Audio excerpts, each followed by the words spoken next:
Welcome to the lectures on fundamentals of MIMO wireless communications. We were in the previous lecture looking at the different ways of calculating error probability, and we have also taken the general criteria of diversity, where we said there are m number of parallel transmissions. These parallel transmissions could be in time domain, or could be in frequency domain, or could be in space domain, and we had arrived at the general expression of error probability, where we had shown that the error expression could be in general given in this form, as it is clear over here, where the m in the denominator came because there was m parallel branches, and the transmit power was divided among the m parallel branches. And we've also said there is this exponent raised to the power of m, because typically in CISO the error probability is inversely proportional to SNR, but here it is increased to the order of m, which is bringing in the diversity gain. In this expression, we have discussed the effect. We have discussed the expression which has d mean squared, and in the beginning we had equated this to gamma b. Here we said the d mean squared is equal to 4 EB. So in this way we could do the translation. At this point, it is also important to note that in some cases we might have another way of writing the expression. That means in some places, in some references, you might find that probability of error is given as approximation of PE any bar.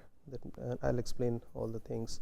Q function of square root of d mean squared by 2, and or rather more accurately times eta, where eta, or we could also write this as gamma, where gamma is the SNR. So if you look at this expression, this is the number of nearest neighbors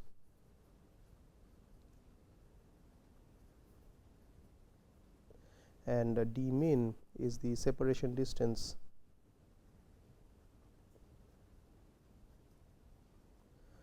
between nearest constellation point, and gamma is the SNR, signal to noise ratio. In case of AWGN, this SNR would be ES by N naught. In some cases ES is taken to be 1. In that case you have d mean squared by 2. In case of fading channel, so this is AWGN. In case of fading channel, it should be ES by N naught times HF squared, which is the Frobenius norm of H squared, that is the channel squared. In case of CISO, this is simply ES, it is simply ES by N naught times H squared. This is what it is, and in some cases, in some references, you will find PE error probability is given as alpha m q function of square root of beta m times gamma. This gamma is the same as SNR, and beta m is a coefficient, alpha m is a coefficient. Here we have been using this expression in earlier cases, but this m, this particular m, is the constellation order, constellation size. That means if it is pulse amplitude modulation and there are 4 levels, so m is equal to 4 in this case. If it is QAM, so for this case m is equal to 4, for this case m is equal to 16. So like that, this m is dependent upon the constellation size and not the spatial m, and we might be confused with these expressions. So there is equivalence, there is of course equivalence in these expressions, and clearly alpha m is same as any bar. So that's how these coefficients are usually derived, and this beta m naturally is the same as d mean squared by 2.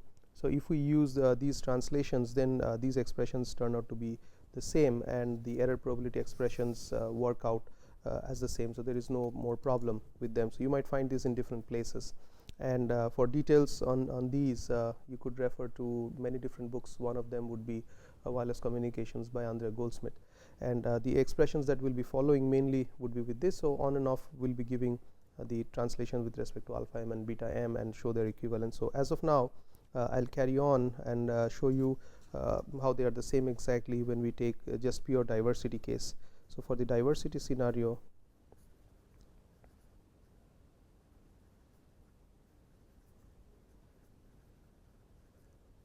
we said that the received signal in the ith branch or the ith instant of time or ith frequency or ith received signal is root over Es by m, assuming there are m transmissions, and it is done in such a way that the total energy remains the same, plus this is the channel coefficient for the ith copy of the signal. S is the signal. Ni, we have described Ni in the previous discussion. So, and we wanted to combine the signal in such a way that the signal to noise ratio at the receiver is maximized. So, we will use maximal ratio combining, where we say Z is equal to sum over I equals to m. Mind it, this m that we will be using here is different than this alpha m and beta m. So, this alpha m beta m would be modulation, but this m is different. So, wherever suffix of alpha or beta is there, it is related to the constellation and not to the spatial dimension. So, carrying forward, we would like to combine it as hi squared y I. So, this would lead to root over Es over m times, of course, there is a summation I equals 1 to m. I again say this is the spatial dimension, mod hi squared s plus hi conjugate, of course, sum I equals 1 to m ni. This is the received component, and when we calculate the signal to noise ratio, so the gamma in this particular case would be the square of this term. So, we are going to get Es over m, and when I take the square at the power of this term, we will be getting E of ni conjugate, and we have already described previously how ni would be. These will be zero mean circular symmetric complex Gaussian.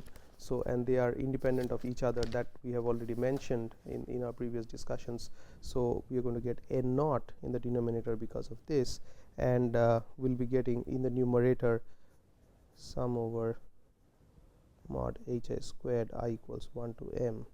This will happen because the square of this divided by the square of this, you will be going to be left with this particular term, and this you could write it as, if I take Es by n naught as gamma bar, which is Es by n naught divided by m, because there are m transmissions each having 1 by m of the power, times mod hi squared I equals 1 to m. So, this is the same as we had before, and then as we deviate or as we start comparing the two expressions, so clearly Pe is by 1 ne bar q of square root of eta d mean squared by 2. This is what we discussed in the previous lecture, and the other one is alpha m q of square root of beta m times eta or gamma, sorry. So, we would use eta for this particular expression, which is gamma over here.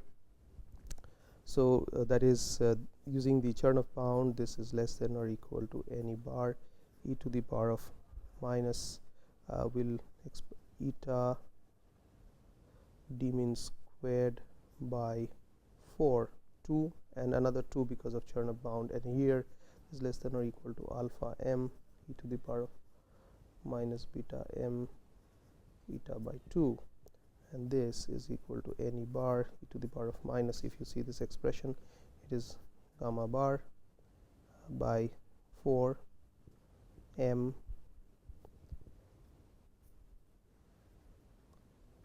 gamma bar, I have already taken this, times mod hi squared I equals 1 to m, and this one is equal to alpha m e to the power of minus beta m, but it's all the same basically, gamma bar sum over mod hi squared I equals 1 to m.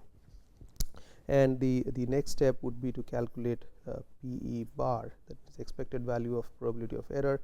So, using the technique which we have done before, this would turn out to be Ne bar times product of 1 by I equals to 1 to m 1 plus gamma bar, sorry, here there is a d mean squared, we had missed there, 4 m d mean squared, and here also what you get is alpha m pi I equals 1 to m. This is the spatial dimension, 1 by 1 plus beta m by 2 gamma bar. Of course, beta m by m, right? So there is straightforward symmetry in these expressions, or it could be written as 1 by 1 plus gamma bar by 4m d mean squared raised to the power of m, and here alpha m 1 plus beta m by 2 gamma bar by m raised to the power of m, and for gamma bar greater and greater than 1 we had any bar gamma bar d mean squared by 4m raised to the power of minus m, and here also alpha m beta m by 2 gamma bar by m to the power of minus m. So again, everything is the same, so the equivalence here also, it is d mean squared by 2 is equal to beta m. So with this equivalence, everything holds true. So we'll be using either of these two expressions as and when applicable. So there is no reason for confusion amongst this expression. They are all equivalent in their own places. So with this, we'd like to carry on with our discussion on diversity. So as we move forward with our expression of diversity, we'd like to explain something about the diversity gain. So the order of diversity gain is typically represented by this exponent of error probability. This is very, very important. So if we'd like to compare, let's say this is the probability of error axis, and this is the SNR axis, signal to noise ratio in dB. Let's say this is the SNR axis in dB, and this is the error probability. So if without any diversity, let's say this is the error probability curve. With diversity, what happens, as we clearly see in these expressions here, that the error probability is now raised to the power of m. So that means clearly there the slope of this is order of m. So when there is diversity gain, this particular curve becomes like this. So there is an increase in slope in the error probability expression. This is the diversity gain. So what it leads to is, if I take a particular SNR value, at that SNR the error probability was at some point here. Now because of diversity, the error probability has come down to this point. So there is significant gain in diversity, in error probability, because of this diversity gain, and this kind of gain, because of which there is increase in slope of the error probability curve, is usually described as diversity gain. It's basically increase in magnitude of the slope of this, can be described in terms of increase in magnitude of the slope of the probability of error curve. Along at this particular point, it is also important that we describe another kind of gain which is associated with these, is known as the coding gain. In coding gain, what we would experience is that the error probability curve shifts laterally to the left direction. There is a lateral shift in the error probability curve, and this is usually noted as the coding gain. Sometimes array gain is also reflected in this kind of performance. So this coding gain usually comes from smart ways of encoding the transmitted signal, which could be error correction codes or any other kind of code. So there is a left shift in the error correction in the probability of error curve. So the two distinct kind of gains can be observed in the error probability expression versus SNR, and we can identify whether there is a diversity gain or whether there is a coding gain. So if we would look at the probability of error expression, the average probability of error expression, in such an average probability of error expression, we could say that the expression looks like as if there is some constant, and there is a gamma c, a coefficient, times, let's say, gamma bar, which is the average error expression, average SNR raised to the power of m. Now this constant, we can't do anything, but this particular exponent is basically giving us the diversity order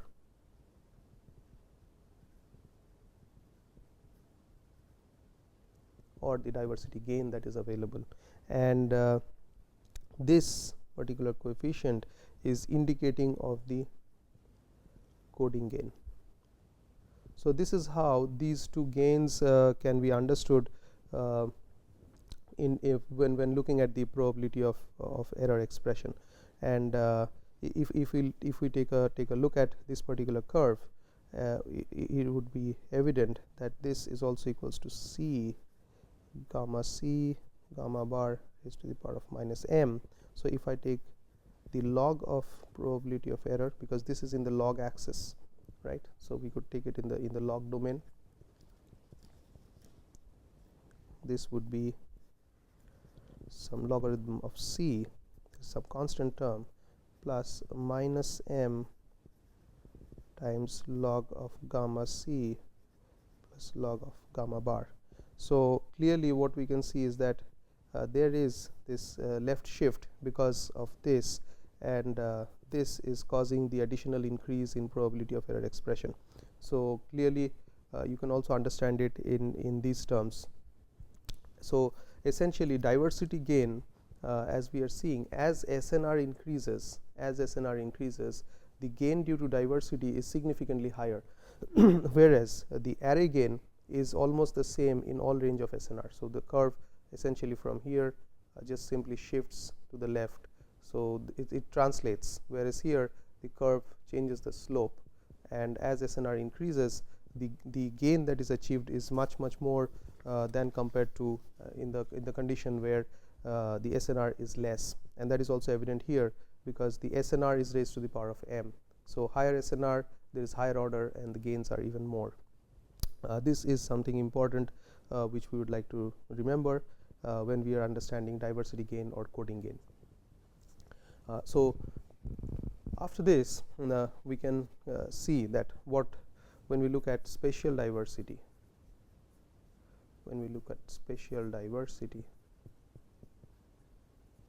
we said you could obtain it at the receiver or you could obtain it at the transmitter, or you could obtain it on the both side.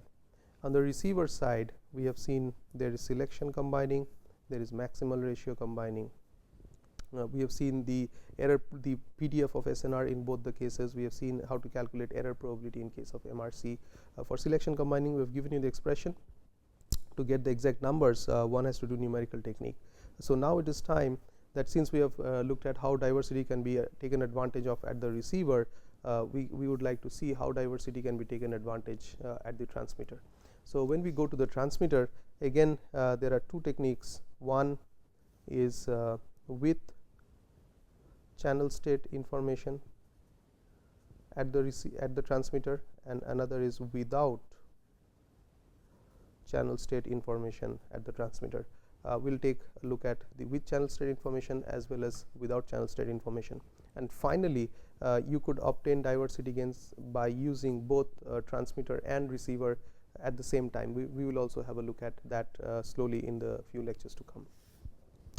So, when we look at the transmitter diversity, so if I am looking at diversity at the transmitter, and that too we will be focusing at channel state information known at the TX. We will use TX at the transmitter.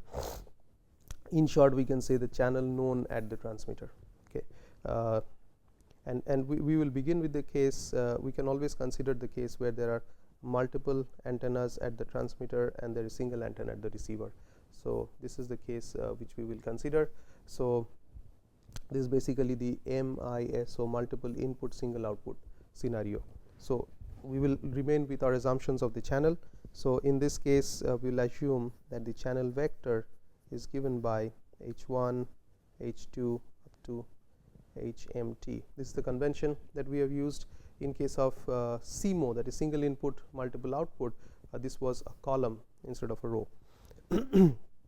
Now, So basically we have this particular configuration, and we'll assume that there is some weights associated with each antenna. There is a weight associated with each antenna. Same signal is being transmitted. So the received signal, which is combined, we had written the expression earlier, is given as root over ES by MT. There are MT number of transmit antennas, H times W times S. S is single, this is a vector, this is a vector, and clearly this will be a column vector, this is a row vector, and this W is basically the weight of the matrix, weight of the channel coefficient, weight of the antennas that are to be used. So this is MT cross 1, and this is 1 cross MT, and S is of course a scalar, and we have to choose that the Frobenius norm of W is equal to MT. Right, we have already divided this by MT for each branch, and with this together it will ensure that there is ES power. So there is no change of total transmit power in this particular case. So, and we will further choose the W vector to be root over MT H Hermitian divided by root of Frobenius norm of H. So what we are essentially doing, if you would look at it carefully, H Hermitian, so that means H is a row vector, H Hermitian is the conjugate, and it is the column vector. So the row vector of H and this is the W getting multiplied with each other, we can predict that almost H11 squared plus H22 squared, H2 squared plus dot dot dot up to HMT squared is going to appear over here, and that will be the Frobenius norm squared, and there will be this MT and this MT will cancel out each other. So we are going to get something like the receive MRC. So what we have over here is, in other words, you can say you have transmit MRC. This transmit maximal ratio combining. This is done in order to maximize the received SNR. So with this thing, when we write the expression of the received signal, that is Y, what we get is Y is equal to root over ES upon MT, of course H Hermitian square root of HF squared, that is W, this is W, this is the W that we have here, plus there is of course this noise sample that is present. So now in receive MRC we had channel coefficients getting multiplied here as well, but here it's not the story, but overall the performance would turn out to be the same as we would see. So we are getting square root of, sorry, there is a root, this factor we have missed out, root over MT. So MT goes out, you are going to have ES. This is basically Frobenius norm of H squared time divided by HF square root times S plus N.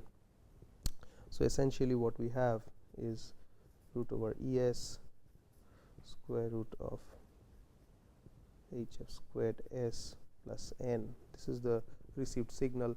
Now clearly from this we can write the expression of SNR, eta or gamma, whatever we write it as ES by N naught, this square divided by the power of this times HF squared. So if you would see this expression, it is again the same expression as that of MRC expression. So naturally we are going to expect the error probability to be similar to that of MRC expression, right? So when we write the probability of error expression was approximately given as NE bar Q function of square root of eta d mean squared by 2. So that is NE bar Q function of square root of, for this we could write as gamma bar HF squared. So basically we're going to have gamma bar d mean squared by 2 times hf squared.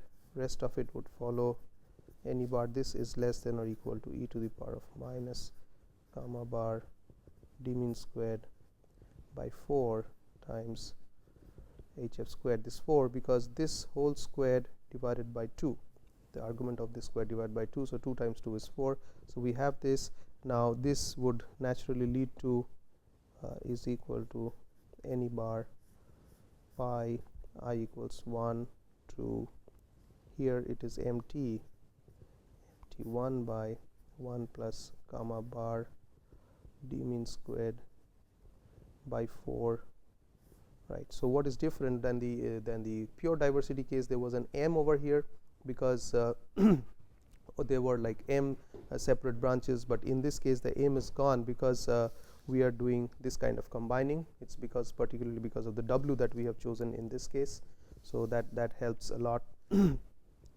And so this would lead to approximately any bar times, when gamma bar is much bigger than 1, gamma bar d mean squared by 4 raised to the power of minus mt. So when mt equals to m, this is the same as the other one. When d mean squared by 2 equals to beta m, and this is equal to alpha, so you have alpha m gamma bar beta m by 2 minus of m or mt. So this is again the same expression as that of MRC.